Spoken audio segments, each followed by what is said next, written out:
La verdad sobre el caso M. Valdemar. Edgar Allan Poe. No me sorprende que el caso extraordinario del señor Valdemar haya provocado discusión. Lo contrario hubiera sido un milagro en tales circunstancias. Nuestra resolución de no divulgar el asunto hasta completar su examen ha dado lugar a rumores exagerados o fragmentarios y ha suscitado, naturalmente, mucha incredulidad. Es necesario ahora que yo exponga los hechos hasta donde los entiendo. Brevemente, son estos. Hace 3 años que estudio los problemas del hipnotismo. Hace 9 meses pensé que en los experimentos realizados hasta ahora había una omisión evidente e inexplicable. Nadie había sido hipnotizado en articulo mortis. Faltaba saber, primero, si en ese estado el paciente era susceptible a la influencia hipnótica. Segundo, si en caso afirmativo, ese estado restringía o favorecía la sensibilidad hipnótica. Tercero, hasta qué grado y por cuánto tiempo el hipnotismo podría detener el proceso de la muerte. Este último punto atrajo, particularmente, mi curiosidad. En busca de un sujeto para el experimento, pensé en mi amigo, el señor Ernst Valdemar, el conocido compilador de la biblioteca forénsica y autor, bajo el seudónimo Isaac Marx, de las versiones polacas de Wallenstein y de Gargantúa. El señor Valdemar, que residía en Harlem, Nueva York, desde 1839, es, o era, notorio por su extremada flacura. Las piernas se parecían mucho a las de John Randolph, y por la blancura de las patillas, en oposición al pelo renegrido que muchos tomaban por una peluca. Era, por su temperamento nervioso, un sujeto excelente para los ejercicios hipnóticos. 2 o 3 veces yo había logrado fácilmente hacerlo dormir, pero no conseguí otros resultados que su temperamento me había inducido a esperar. Su voluntad nunca estuvo plenamente sometida, y, en lo que se refiere a clarividencia, no logré nada. Atribuí siempre mi fracaso al estado precario de su salud. Meses antes de que yo lo conociera, los médicos lo habían encontrado tísico. Solía hablar con toda serenidad de su próximo fin, como de algo que no podía evitarse ni lamentarse. Cuando se me ocurrieron las ideas que he mencionado, era muy natural que pensara en el señor Valdemar. Conocía demasiado bien la firme filosofía del hombre para temer escrúpulos de su parte, y no tenía parientes en América que pudieran intervenir. Le hablé francamente del asunto. Ante mi sorpresa, manifestó vivo interés. Digo ante mi sorpresa, pues, aunque se había sometido espontáneamente a mis experiencias, éstas nunca le habían interesado. La naturaleza del mal permitía calcular con cierta precisión la fecha de la muerte. Convinimos que me avisaría 24 horas antes del periodo que fijaran los médicos. Hace ya 7 meses que recibí, de puño y letra del señor Valdemar, el siguiente mensaje. Mi querido Poe, puede venir ahora. D y F consideran que no pasaré de mañana a la medianoche. Me parece que su cálculo es justo. Valdemar. 15 minutos después estaba en el dormitorio del moribundo. Hacía 10 días que no lo visitaba y su espantosa alteración me aterró. La cara parecía de plomo, los ojos eran opacos y la extenuación era tan extrema que los pómulos habían roto la piel. La expectoración era abundante, el pulso débil. Conservaba, sin embargo, su integridad mental y cierto vigor físico. Hablaba claramente, sin ayuda ingirió un calmante y, cuando entré, se hallaba escribiendo unas notas en su libreta. Estaba sentado en la cama, sostenido por almohadones. Lo cuidaban los doctores D y F. Después de estrechar la mano de Valdemar, hablé con los médicos. Me detallaron el estado del enfermo. Hacía 18 meses que el pulmón izquierdo se hallaba en un estado semióseo o cartilaginoso. La región superior del pulmón derecho estaba, en parte, osificada. La región inferior era una masa de tubérculos purulentos que se interpenetraban. Había algunas perforaciones profundas y, en cierto punto, estaban adheridas a las costillas. Estos fenómenos del lóbulo derecho eran de aparición relativamente reciente.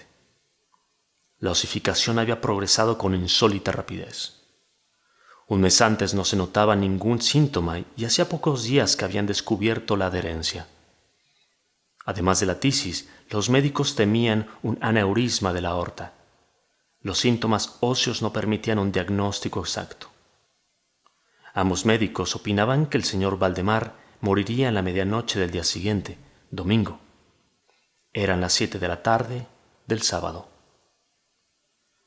Al dejar al enfermo para conversar conmigo, los doctores D y F le dieron el último adiós. No habían tenido el propósito de volver, pero a mi ruego prometieron hacerlo el domingo, antes de medianoche. Cuando se fueron, hablé abiertamente con el señor Valdemar de su próximo fin, y en particular del experimento. Se mostró dispuesto, casi impaciente, y me conminó a ensayarlo enseguida. Lo atendían un enfermero y una enfermera, temiendo un accidente súbito, pero no me atreví a ejecutar un experimento tan grave sin testigos más responsables que esas personas. Debí renunciar a la operación hasta las 8 de la tarde siguiente, cuando llegó un estudiante de medicina, el señor Teodoro L. Yo había tenido el propósito de esperar a los médicos, pero las solicitudes del señor Valdemar y mi convicción de que no había tiempo que perder me hicieron proceder inmediatamente. El señor L. accedió a tomar notas de cuanto sucediera. Este informe compendia o transcribe literalmente esas notas. Poco antes de las 8, tomé la mano del enfermo y le pedí que formulara lo más claramente posible su voluntad de ser hipnotizado en ese estado. Respondió débilmente: «Sí, quiero que me hipnoticen». Enseguida agregó: «Temo que hayan esperado demasiado». Mientras hablaba, inicié los pases que en ocasiones anteriores había ejecutado con éxito. El primer toque lateral de la mano sobre la frente fue notoriamente eficaz, pero, a pesar de todas mis tentativas, no hubo adelanto alguno hasta las 10, cuando llegaron los doctores D y F. Brevemente les expliqué mi proyecto. No se opusieron y, como declararon que el paciente ya estaba en agonía, procedí sin demora, cambiando, sin embargo, los pases laterales por verticales y concentrando mi mirada en el ojo derecho de Valdemar. El pulso era imperceptible, la respiración estertórea, con intervalos de 30 segundos. Esta condición duró un cuarto de hora. Después, el pecho del moribundo exhaló un suspiro muy natural, pero profundísimo. Cesó la respiración estertórea. No disminuyeron los intervalos. Las piernas y los brazos del paciente estaban helados. A las 11 menos 10 advertí signos inequívocos de la influencia magnética. La oscilación vidriosa del ojo se transformó en esa expresión de penoso examen interno, que es privativo del sonámbulo. Bastaron unos toques laterales para que temblaran los párpados, como en el sueño incipiente. Pocos más para que se cerraran los ojos. Esto no me satisfizo. Repetí vigorosamente los pases y empeñé toda mi voluntad hasta paralizar los miembros del enfermo, después de colocarlos en una posición cómoda. Las piernas estaban bien estiradas, los brazos algo extendidos hacia afuera, la cabeza ligeramente elevada. Ya era medianoche. Pedí a los presentes que examinaran al señor Valdemar.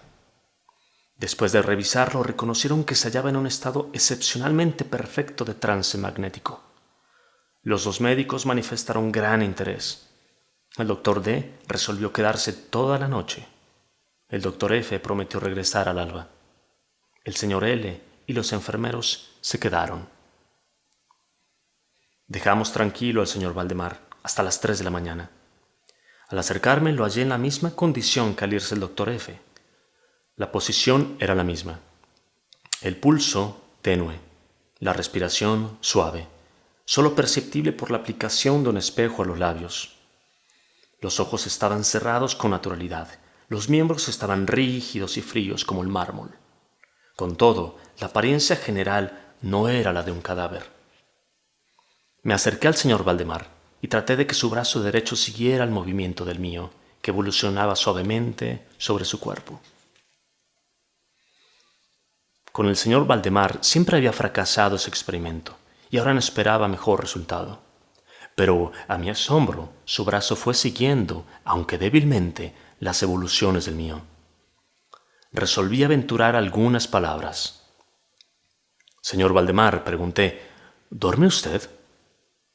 No contestó, pero percibí un temblor en los labios y repetí la interrogación una y otra vez.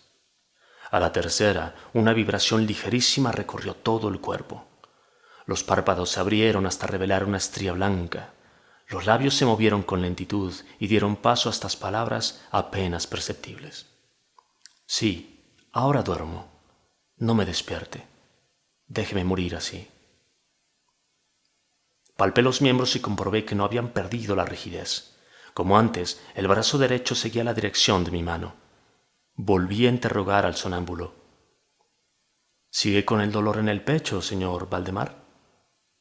La contestación fue inmediata, apenas murmurada. «¿Dolor? No, estoy muriéndome». No me pareció razonable seguir molestándolo, y nada más se hizo o se dijo hasta que llegó el doctor F. al amanecer, y demostró un asombro sin límites al encontrar con vida al paciente. Le tomó el pulso, le aplicó un espejo a los labios y luego me pidió que lo interrogara. «¿Sigue durmiendo usted, señor Valdemar?». Pasaron algunos minutos sin que respondiera. Durante el intervalo, el sonámbulo parecía reunir sus fuerzas para hablar. A la cuarta repetición dijo, débilmente, casi imperceptiblemente: «Sí, duermo. Estoy muriéndome». Los médicos aconsejaron que no se molestara al señor Valdemar hasta que sobreviniera la muerte, hecho que, según ellos, tardaría pocos minutos. Resolví, sin embargo, hablarle una vez más y repetí mi pregunta. Mientras hablaba, hubo un cambio marcado en el rostro del sonámbulo. Los ojos giraron lentamente en las órbitas, las pupilas desaparecieron hacia arriba, la piel tomó un color cadavérico, menos parecido al pergamino que al papel blanco, y las manchas febriles que había en el centro de las mejillas, de pronto, se apagaron. Uso esta palabra porque su desaparición me recordó la brusca extinción de una vela.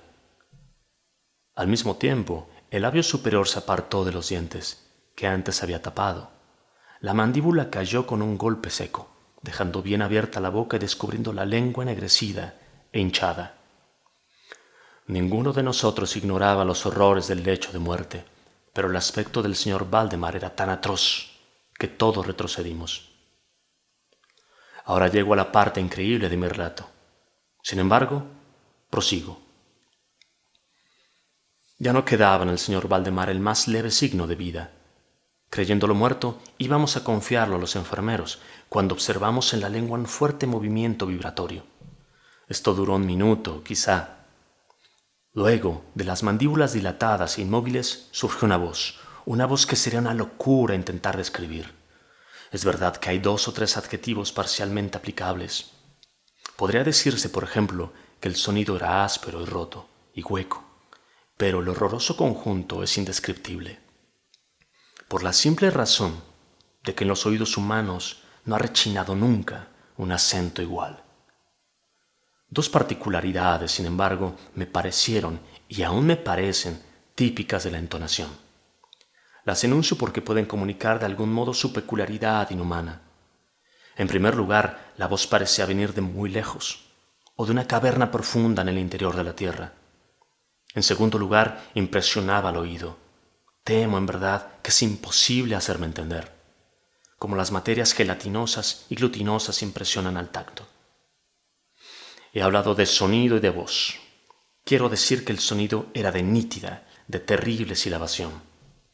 El señor Valdemar habló, en evidente respuesta a la pregunta que yo le había formulado minutos antes. Le había preguntado, se recordará, si dormía. Ahora dijo: «Sí, no, he estado durmiendo, y ahora estoy muerto». Ninguno de los presentes negó o trató de ocultar el inefable, tembloroso horror que esas pocas palabras y esa voz fueron capaces de infundir. El señor L., el estudiante, se desmayó. Los enfermeros dejaron inmediatamente la pieza y no se logró que volvieran. No trataré de comunicar al lector lo que en ese momento sentí.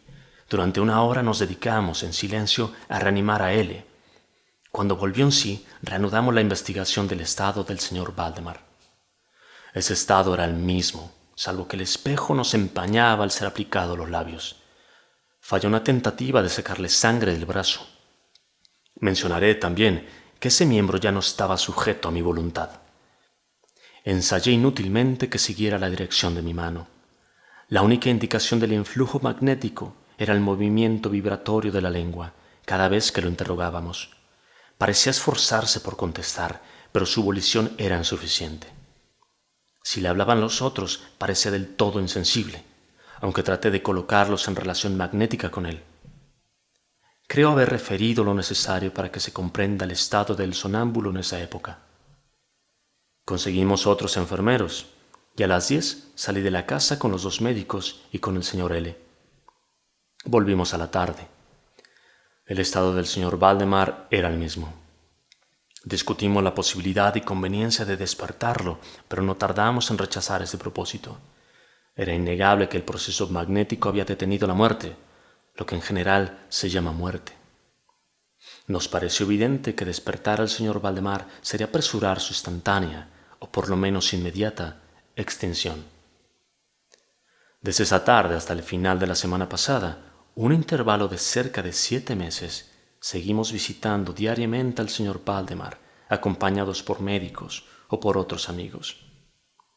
Durante ese largo intervalo, el estado del sonámbulo no cambió. La vigilancia de los enfermeros era continua. El viernes último resolvimos hacer lo posible para despertarlo. Recurrí a los pases acostumbrados. Estos, durante un tiempo, fueron inútiles. El primer síntoma de la vuelta a la vida fue un parcial descenso del iris. Inmediatamente después, desbordó por las mejillas un líquido ceroso y amarillento, de olor acre y muy repulsivo. Me sugirieron que tratara de influir en el brazo del paciente. Hice la tentativa y fallé. El doctor F. me aconsejó que lo interrogara. Lo hice de esta manera. Señor Valdemar, ¿puede explicarme qué sensaciones y deseos tiene ahora? Reaparecieron las manchas febriles de las mejillas. Tembló la lengua, o más bien giró con violencia en la boca, aunque perduró la rigidez de los labios y de las mandíbulas. Y finalmente irrumpió la voz horrorosa que ya he descrito. Por el amor de Dios, pronto, pronto, hágame morir, o pronto, despiérteme, le digo que estoy muerto. Perdí el aplomo y durante un momento no supe qué hacer. Primero traté de apaciguar al sonámbulo, pero mi descompuesta voluntad me hizo fracasar. Entonces intenté despertarlo. Vi que esa tentativa sería feliz y creo que todos se prepararon para asistir al despertar. Para lo que de veras ocurrió, es imposible que un ser humano se preparara. Mientras ejecuté los pases magnéticos entre gritos de «muerto, muerto», que explotaban de la lengua y no de los labios de Valdemar, todo su cuerpo se encogió.